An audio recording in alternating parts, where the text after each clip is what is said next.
Now the next boosting algorithm that we are going to learn about is AdaBoost, which stands for adaptive boosting. तो AdaBoost को हम regression and classification दोनों problems को solve करने के लिए use कर सकते हैं. ग्रेडियंट बूस्टिंग के लिए ऑलरेडी हमने रिग्रेशन का एग्जाम्पल देख लिया, तो AdaBoost के अंदर हम क्लासिफिकेशन का एग्जाम्पल देखेंगे.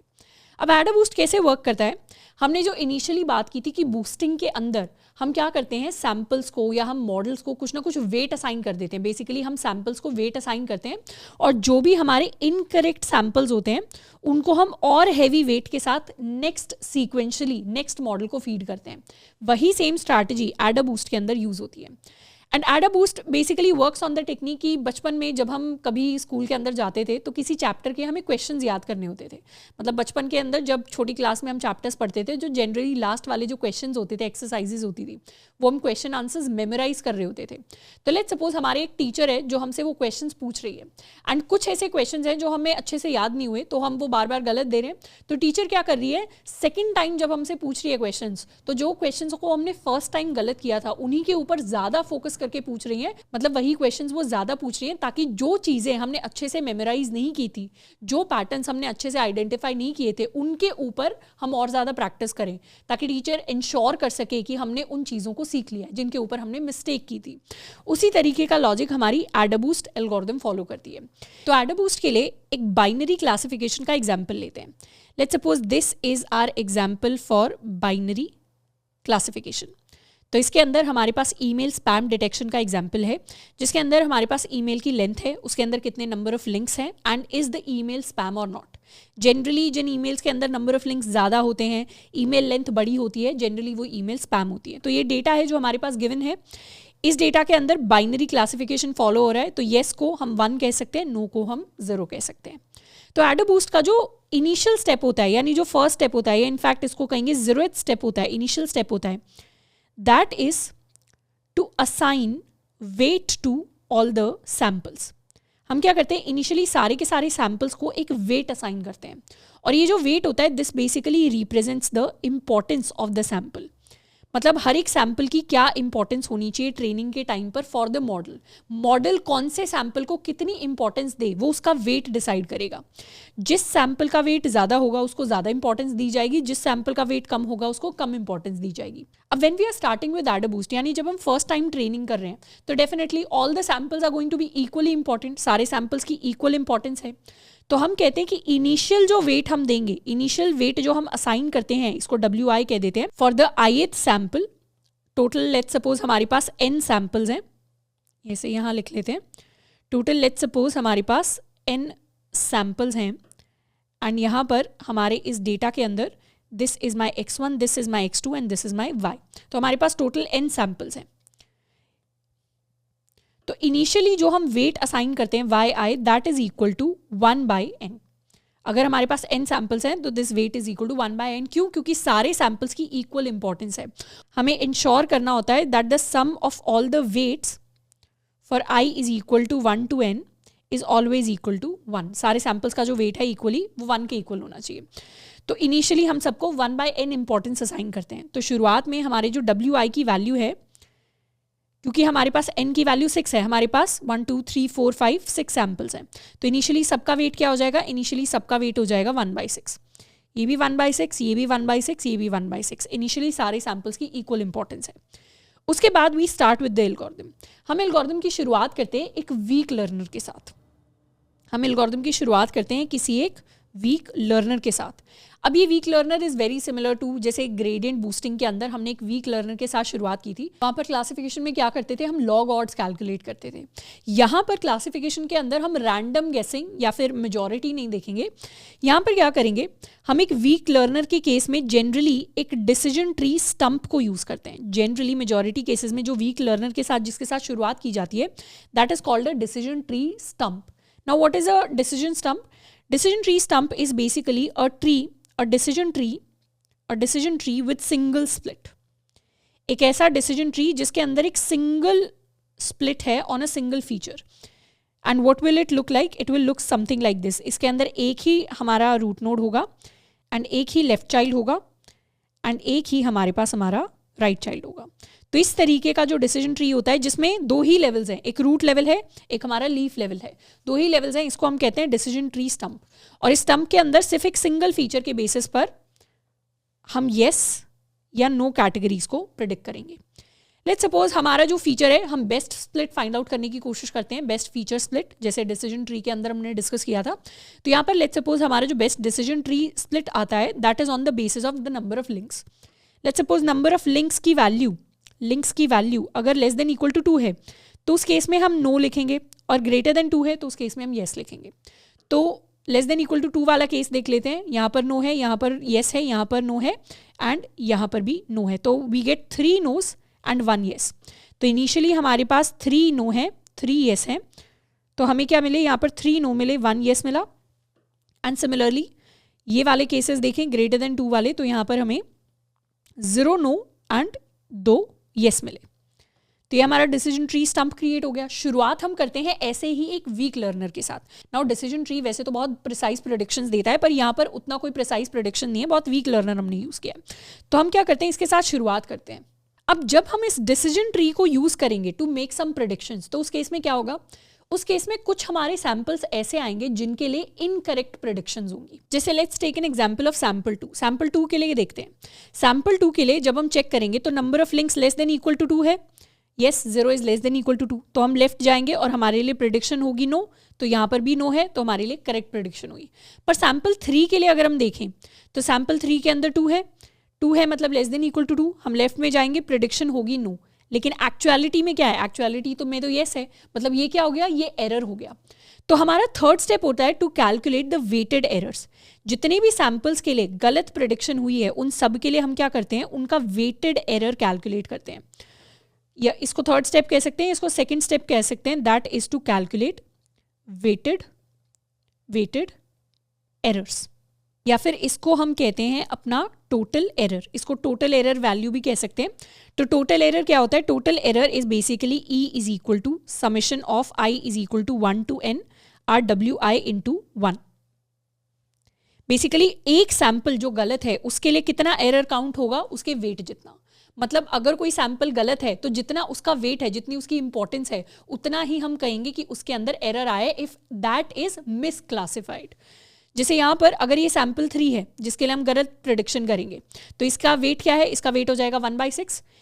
ये सही प्रेडिक्ट होगा, ये भी सही प्रेडिक्ट होगा, एंड ये तीनों भी सही प्रेडिक्ट होंगे, बस एक ही हमारे पास गलत प्रेडिक्शन आएगी 1/6। तो हमारा टोटल एरर कितना हो जाएगा, हमारा टोटल एरर हो जाएगा 1/6 के इक्वल। अगर लेट्स सपोज 2 गलत प्रेडिक्शंस आते हैं, मतलब ये भी गलत होता है और लेट्स सपोज ये भी गलत होता, तो उस केस में हमारा टोटल एरर क्या हो जाता है, उस केस में टोटल एरर हो जाता 2/6। तो depending upon the weight values हम अपने टोटल एरर को कैलकुलेट करते हैं। Now once we have calculated this total error, उसके बाद हम एक और चीज कैलकुलेट करते हैं which is called the stump importance. इसको हम कहते हैं स्टंप इम्पोर्टेंस, या फिर इसको हम इम्पोर्टेंस स्कोर भी कह सकते हैं। मल्टीपल नाम है इस वैल्यू के, इसको हम इम्पोर्टेंस स्कोर भी कह सकते हैं, या फिर इसको हम अपना लर्नर वेट भी कह सकते हैं। What is this learner weight, let's bring this here and इस वैल्यू को थोड़ा साइड में हम लेकर जाते हैं।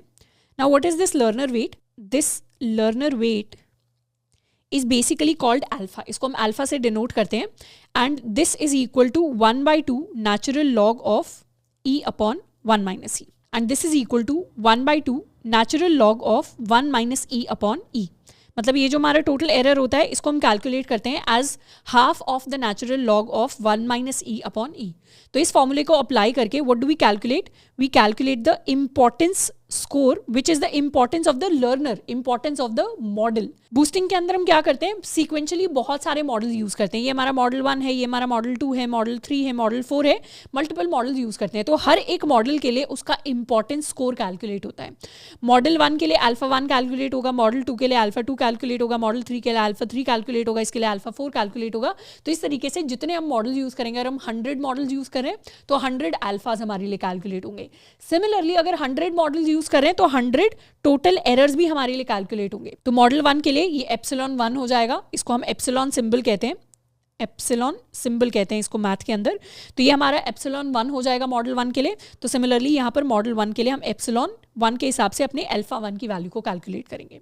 नेक्स्ट टाइम जब हम एप्सिलॉन 2 कैलकुलेट करेंगे तो यहाँ पर एप्सिलॉन 2 से हम अपनी अल्फा 2 की वैल्यू कैलकुलेट करेंगे। तो सीक्वेंशियली ये जो स्टेप्स हैं ये हमें रिपीट करने होते हैं। तो what do, we calculate this particular value which is the important score of the particular model. तो हमारे लिए अगर हम इस एरर के बेसिस पर इस स्कोर को कैलकुलेट करते हैं तो हमारे एग्जाम्पल के हिसाब से ये स्कोर आएगा 0.805। So these are the 3 important steps जो हमें करने होते हैं। एंड जितना लोअर हमारी एरर की वैल्यू होती है उतना ज़्यादा हमें अपनी अल्फा की वैल्यू मिलती है। And now comes the most important step which is to update all the sample weights. हमें सारे के सारे सैम्पल के वेट्स को अपडेट करना होता है। तो अभी तो इनिशियली हमने इन वेट्स के साथ स्टार्ट किया, पर हमने बात की थी बूस्टिंग के टाइम पर जब हमने ओवरऑल लॉजिक समझा था कि हम हर बार क्या करते हैं, जो भी इनकरेक्ट सैम्पल्स हैं उनके लिए वेट बढ़ा देते हैं और जो भी करेक्ट सैम्पल्स हैं उनके लिए वेट कम कर देते हैं। मतलब नेक्स्ट मॉडल के लिए, जैसे हमारी टीचर जो हमसे क्वेश्चंस पूछ रही थी, वो नेक्स्ट टाइम क्या करेंगी, जिन भी क्वेश्चंस को हमने गलत बताया था वो क्वेश्चन ज्यादा पूछेंगी। तो उससे रॉन्ग क्वेश्चंस के ऊपर हमारी ट्रेनिंग बढ़ जाएगी ताकि नेक्स्ट टाइम हम करेक्ट आंसर दें। तो वैसे ही यहां पर हम क्या करेंगे, इनकरेक्ट आंसर्स के लिए, हमारे जितने भी इनकरेक्ट आंसर्स होंगे, इनकरेक्ट प्रेडिक्शंस होंगे, उनके लिए हम वेट को इंक्रीज करना चाहेंगे और जितने भी हमारे करेक्ट प्रेडिक्शंस होंगे उनके लिए वेट को डिक्रीज करना चाहेंगे, क्योंकि ये अब उतने इंपॉर्टेंट नहीं है। इंपॉर्टेंट है जहां पर हमने मिस क्लासीफाई किया है पॉइंट्स को। And how do we update these weights, तो जहां पर भी हमारी इनकरेक्ट प्रेडिक्शंस होती है उन सैंपल्स के लिए हम लिखते हैं yi is equal to yi multiplied by e to the power alpha. तो यहाँ पर अल्फा 1 है तो यहाँ पर भी इनिशियली हमारे पास अल्फा 1 होगा। तो ये फॉर्मूला हम यूज़ करते हैं इनकरेक्ट पॉइंट्स के वेट को अपडेट करने के लिए, एंड करेक्ट पॉइंट्स के वेट को अपडेट करने के लिए हम लिखते हैं yi is equal to yi into E to the power minus alpha. तो हमें ऑलरेडी पता है कि हमारा जो e होता है that is 2 point something which is basically a positive value which is greater than 1। तो अगर किसी भी पॉजिटिव वैल्यू का मतलब 2 पॉइंट समथिंग का अगर हम नेगेटिव पावर से रेज करेंगे तो basically we are dividing with that value. तो डिवाइड करने का इफेक्ट होगा, तो यहाँ पर हमारी जो ओवरऑल ये जो नया वेट निकल कर आएगा, this is what, this is old weight and this is new weight. Similarly this is old weight, this is new weight. अभी ओल्ड वेट क्या है 1/6, सिमिलरली यहाँ पे भी ओल्ड वेट क्या है 1/6। लेकिन जैसे ही हम e to the power alpha करेंगे, मतलब e टू द पावर 0.805 करेंगे, ये वेट वैल्यू इंक्रीज हो जाएगी एंड ये वेट वैल्यू डिक्रीज हो जाएगी। तो इनकरेक्ट के लिए अगर हम कैलकुलेशन करेंगे तो हमारा वेट निकल कर आएगा 0.37 के इक्वल, एंड करेक्ट के लिए it will be equal to 0.074। अब हमें ऑलरेडी पता है कि 1/6 क्या होता है, 1/6 इज अराउंड 0.167। तो 0.167 इनिशियल वेट था। इनकरेक्ट पॉइंट्स के लिए क्या हुआ, 0.16 से हमारा वेट 0.37 बढ़ गया। इनफैक्ट इसको यहाँ पे 16 कर देते हैं। 0.16 से वेट बढ़ के 0.37 हो गया और करेक्ट पॉइंट्स के लिए वेट कम हो के 0.074 हो गया। तो हमारे पास कुछ नए वेट्स की वैल्यू आ गई। तो नए वेट्स की वैल्यू को हम यहाँ पर अपडेट कर सकते हैं। तो हम कह सकते हैं यहाँ पर हमारा जो वेट है वो डिक्रीज होकर हो जाएगा 0.07। सिमिलरली यहाँ पे भी डिक्रीज होकर हो जाएगा 0.07। यहाँ पे इंक्रीज हो जाएगा क्योंकि ये पॉइंट क्या था, ये मिस क्लासिफाइड था, तो यहाँ पे इंक्रीज हो जाएगा 0.37। सिमिलरली यहाँ पर भी डिक्रीज हो जाएगा 0.07, यहाँ पे भी डिक्रीज हो जाएगा 0.07, यहाँ पर भी डिक्रीज हो जाएगा 0.07। तो इस तरीके से हमारे पास अपडेटेड वेट्स की वैल्यू निकल कर आएगी। Now one thing we'll notice is कि ये जो हमारे अपडेटेड वेट्स हैं इनका जो सम है अभी इज नॉट इक्वल टू 1। पर पहले ही हमने बात की थी कि सारे के सारे वेट्स का सम क्या होना चाहिए, इक्वल टू 1 होना चाहिए। तो हमें क्या करना पड़ता है, generally as a 5th step, once we update all the weights, as a 5th step हमें नॉर्मलाइज करना पड़ता है अपने अपडेटेड वेट्स को, या अपने इसको कह देते हैं न्यू वेट्स को। न्यू वेट्स को हमें नॉर्मलाइज करना पड़ता है। नॉर्मलाइज करने का मतलब है कि जितने भी हमारे yi न्यू निकल के आए हैं उनको हम डिवाइड करते हैं with the sum of all yi new. Basically हम इन सब का सम कैलकुलेट करेंगे, जो नई वैल्यूज आई हैं ये हमारे पास, एंड इन सब का जब सम हमारे पास आ जाएगा तो हर एक इंडिविजुअल वेट को उस सम से हम डिवाइड कर देंगे, so that we normalize our data, and उससे सारे के सारे जो हमारे नए वेट्स हैं उनका सम फिर इवेंचुअली 1 हो जाएगा। So this is how we do normalisation.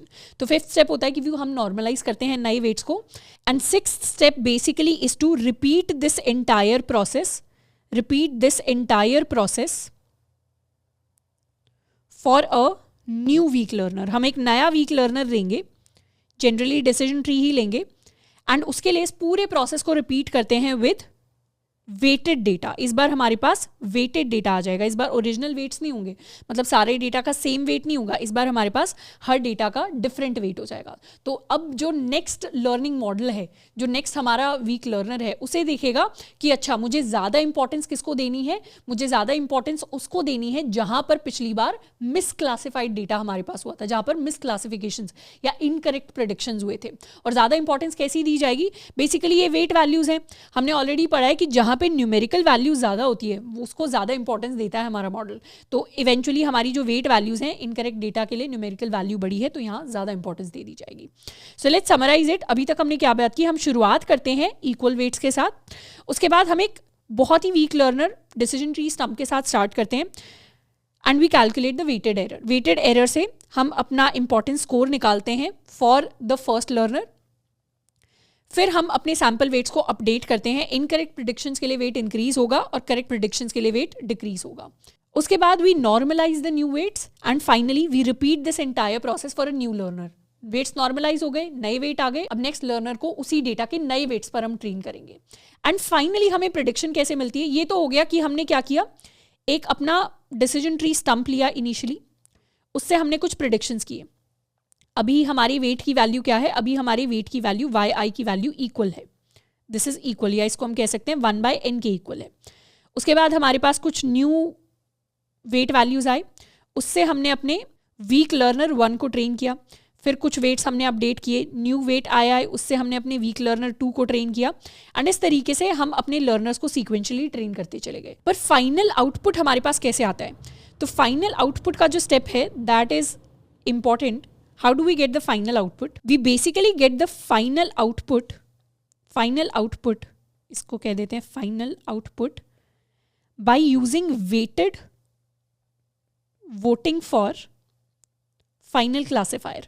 हमारा जो फाइनल क्लासिफायर होता है उसके लिए हम वेटेड वोटिंग करते हैं। कैसे वेटेड वोटिंग करते हैं, बेसिकली हर एक मॉडल के जो क्लासिफिकेशंस हैं उनको इंपॉर्टेंस हम देते हैं यूजिंग दिस अल्फा। ये जो अल्फा हमने निकाला था which is the importance score, ये बताएगा फाइनली कि हर मॉडल ने जो आउटपुट दिया उसको कितना इंपॉर्टेंस हमें देना है। तो फाइनल जो हमारा आउटपुट होता है इसको हम कह सकते हैं f of x is equal to α1 f1 of x plus α2 f2 of x and similarly इस तरीके से till alpha m fm of x, जहां पर हमने क्या किया, m बूस्टिंग स्टेप्स को यूज किया है, मतलब m टाइम हमने इस प्रोसेस को रिपीट किया है। So this is how we summarize the output of our AdaBoost algorithm. जैसे हमारा क्लासिफिकेशन वर्क करता है वैसे ही हमारे लिए हमारा रिग्रेशन वर्क करता है। So this is the overall intuition और the overall logic behind AdaBoost algorithm and इसके हर जो स्टेप्स हैं वो मैंने आपको डिटेल में एक्सप्लेन कर दिए हैं। Next we are going to implement in AdaBoost classifier.